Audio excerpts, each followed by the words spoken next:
Assalamualaikum warahmatullahi wabarakatuh. Perkenalkan, kami dari kelompok 6 akan mempresentasikan materi kita pada pagi hari ini, yaitu dengan materi desain pembelajaran abad ke-21 dengan dosen pengampu yaitu Ibu Risma Reni Francisca SSMPD dan Ibu Elvira Kori Ulni SPD MPD.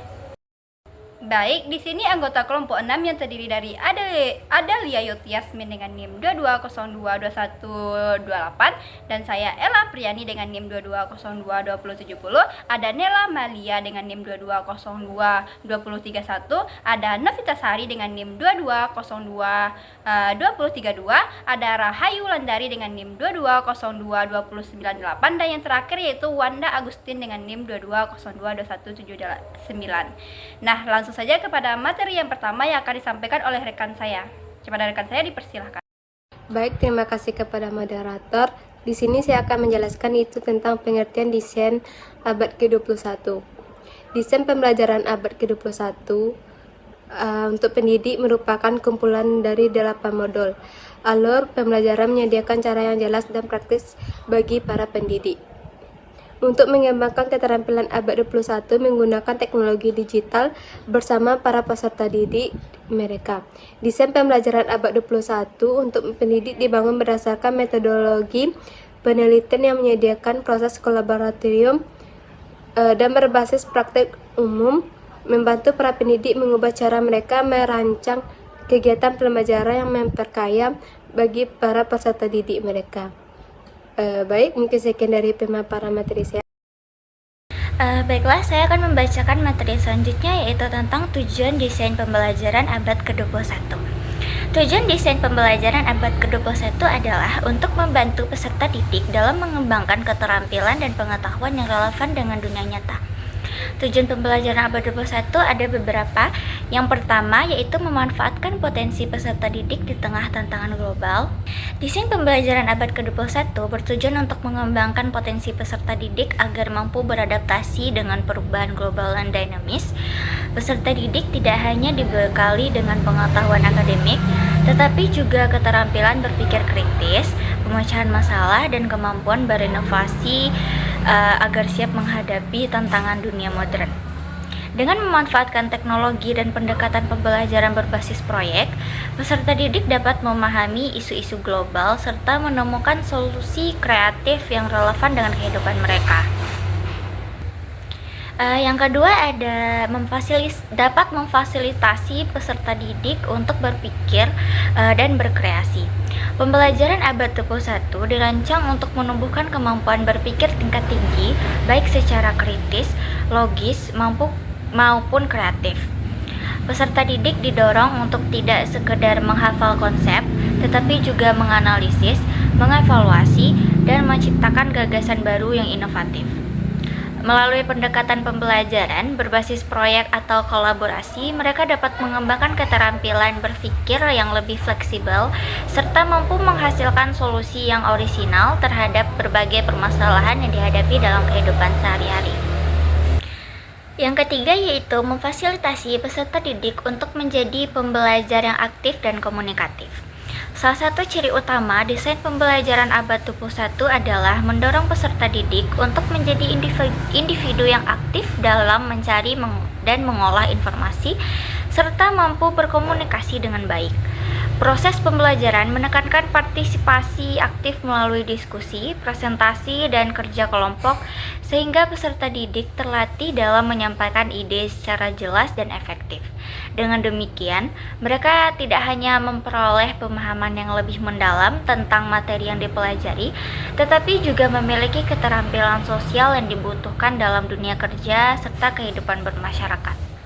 Yang keempat yaitu dapat memfasilitasi peserta didik untuk menggunakan pengetahuan matematika, bahasa Inggris, atau ilmu pengetahuan kewarganegaraan dan lainnya untuk menjawab tantangan dunia.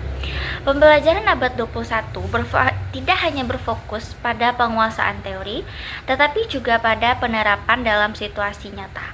Peserta didik diajak untuk mengintegrasikan bagaimana disiplin ilmu seperti matematika, bahasa Inggris, sains, dan kewarganegaraan dalam menyelesaikan masalah dalam kehidupan sehari-hari. Semisal dalam proyek berbasis STEAM atau yang disingkat dari Science, Teknologi, Engineering, dan Mathematics, peserta didik dapat menerapkan konsep matematika dan sains untuk menciptakan solusi inovatif dalam bidang teknologi atau lingkungan. Mungkin sekian materi yang dapat saya sampaikan, saya kembalikan lagi kepada moderator. Saya akan memaparkan materi selanjutnya, yaitu dimensi atau keterampilan pembelajaran abad ke-21. Desain pembelajaran abad ke-21 terdiri dari 6 dimensi atau keterampilan yang sebagai berikut. Yang pertama yaitu konstruksi pengetahuan, yang menuntut siswa untuk melampaui, menghafal, mempelajari informasi untuk menganalisis, menafsirkan, mensintesis, dan mengevaluasi informasi. Kemudian, siswa harus menerapkan pengetahuan baru mereka dalam konteks baru untuk membuat hubungan di berbagai disiplin ilmu. Yang kedua yaitu kolaborasi, melibatkan siswa bekerja sama, berbagi tanggung jawab, dan membuat keputusan substansif bersama. Pada tingkat keterdalam kolaborasi, pekerjaan siswa saling bergantungan. Yang ketiga yaitu pemecahan masalah dan inovasi, melibatkan tugas dengan tantangan yang pasti bagi siswa. Masalah harus sesuai dengan nyata yang ada di luar konteks akademik, sehingga siswa dapat menerapkan solusinya di dalam dunia nyata. Yang keempat yaitu komunikasi yang terampil, mengharuskan siswa untuk menghasilkan komunikasi yang diperluas atau multimodal menggunakan bukti pendukung. Pada tingkat kedalaman siswa menyusun komunikasinya untuk audiens tertentu. Yang kelima yaitu regulasi diri, mengharuskan siswa untuk mengerjakan sesuatu kegiatan untuk waktu yang lama. Hal ini membuat siswa untuk merencanakan pekerjaan mereka dengan memecahkan tanggung jawab mereka. Siswa juga harus mempunyai kesempatan untuk merevisi pekerjaan mereka berdasarkan refleksi mereka sendiri maupun umpan balik dari orang lain. Yang terakhir yaitu teknologi informasi dan komunikasi atau disingkat dengan TIK. Dalam pembelajaran menguji penggunaan TIK, teknologi oleh siswa untuk mendukung konstruksi pengetahuan dan mendorong mereka untuk perancangan produk TIK yang digunakan oleh orang lain. Baiklah, itulah pemaparan materi saya. Saya kembalikan kepada moderator. Baik, selanjutnya saya akan menjelaskan mengenai jenis teknologi dan aplikasi dalam pembelajaran abad ke-21. Nah, berbagai teknologi dan aplikasi telah dikembangkan untuk mendukung pelajaran. Ada beberapa kategori untuk yang sering digunakan dalam dunia pendidikan. Yang pertama yaitu platform pembelajaran daring atau LMS, Learning Management System. LMS adalah sistem yang dirancang untuk mengelola, mendistribusikan, dan membantu aktivitas pembelajaran secara daring. Nah, ada beberapa contoh dari LMS yang populer. Yang pertama yaitu Google Classroom. Digunakan oleh sekolah dan universitas untuk mengelola tugas, ujian, dan komunikasi di antara guru dan siswanya. Kedua yaitu Moodle, platform open source yang digunakan oleh banyak institusi pendidikan untuk mengembangkan kursus daring.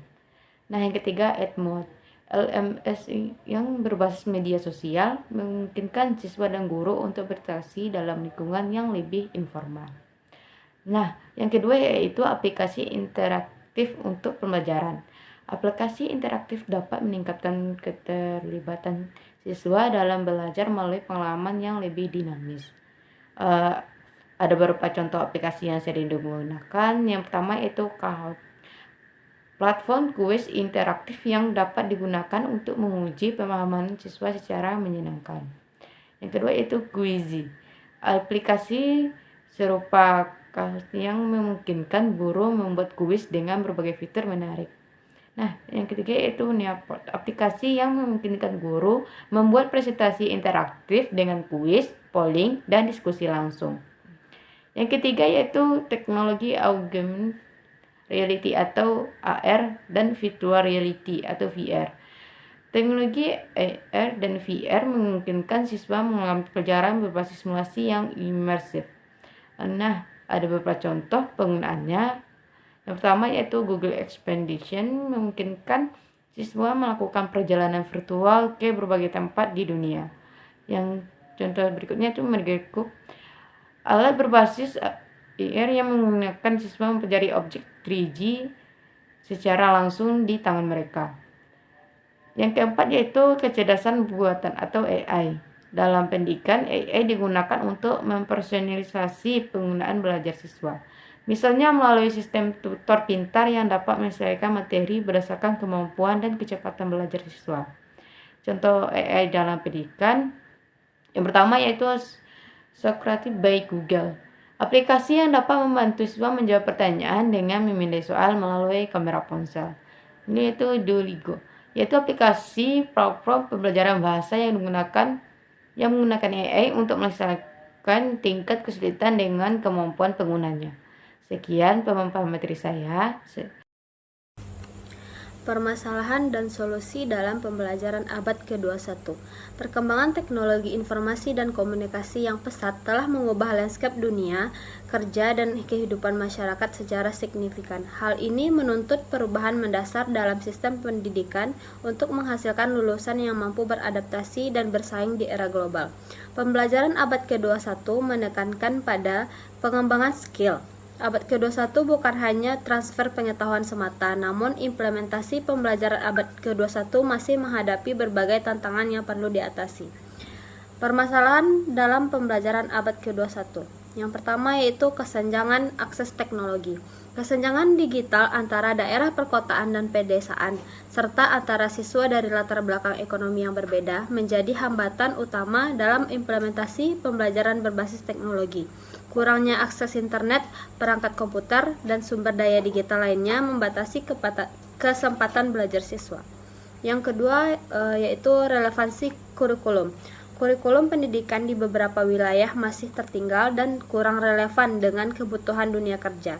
Kurangnya penekanan dalam pengembangan soft skill seperti kreativitas, berpikir kritis, dan kemampuan memecahkan masalah mengakibatkan lulusan kurang siap menghadapi tantangan dunia kerja yang dinamis. Yang ketiga, kualitas guru. Kualitas guru merupakan faktor kunci keberhasilan pembelajaran. Kurangnya pelatihan dan pengembangan profesional bagi guru serta kurangnya dukungan dari pemerintah dan sekolah membatasi kemampuan guru dalam mengimplementasikan metode pembelajaran yang inovatif dan efektif. Yang keempat, metode pembelajaran konvensional. Metode pembelajaran yang masih didominasi oleh pendekatan ceramah dan hafalan kurang efektif dalam mengembangkan kemampuan berpikir kritis, kreativitas, dan kolaborasi siswa. Pembelajaran yang pasif dan kurang interaktif dapat menurunkan motivasi belajar siswa.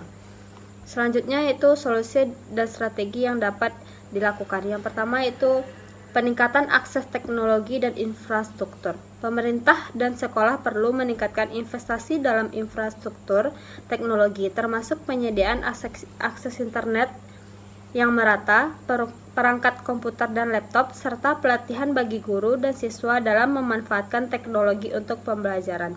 Yang kedua, pembaruan kurikulum. Kurikulum perlu direvisi untuk menekankan pengembangan soft skill dan hard skill yang dibutuhkan di abad ke-21. Yang ketiga yaitu pengembangan profesional guru. Program pelatihan dan pengembangan profesional bagi guru harus ditingkatkan dengan fokus pada pengembangan kompetisi pedagogik, penggunaan teknologi dalam pembelajaran, dan implementasi metode pembelajaran yang inovatif. Yang terakhir itu implementasi metode pembelajaran yang inovatif. Sekolah perlu mengadopsi metode pembelajaran yang lebih interaktif dan engaging seperti game-based learning, inquiry-based learning, dan collaborative learning untuk meningkatkan motivasi dan partisipasi siswa. Baik, setelah penyampaian materi tadi, maka dapat kita simpulkan bahwa pembelajaran abad ke-21 menuntut perubahan paradigma pendidikan yang komprehensif dengan mengatasi permasalahan akses teknologi, merevisi kurikulum, mengembangkan profesionalisme guru, dan mengimplementasikan metode pembelajaran yang inovatif. Sistem pendidikan dapat menghasilkan lulusan yang berkualitas dan siap menghadapi masa yang akan datang. Kerjasama antara pemerintah, sekolah, guru, dan orang tua sangat penting untuk mencapai tujuan tersebut. Mungkin sekian penjelasan materi dari kelompok kami. Sekian dan terima kasih. Assalamualaikum warahmatullahi wabarakatuh.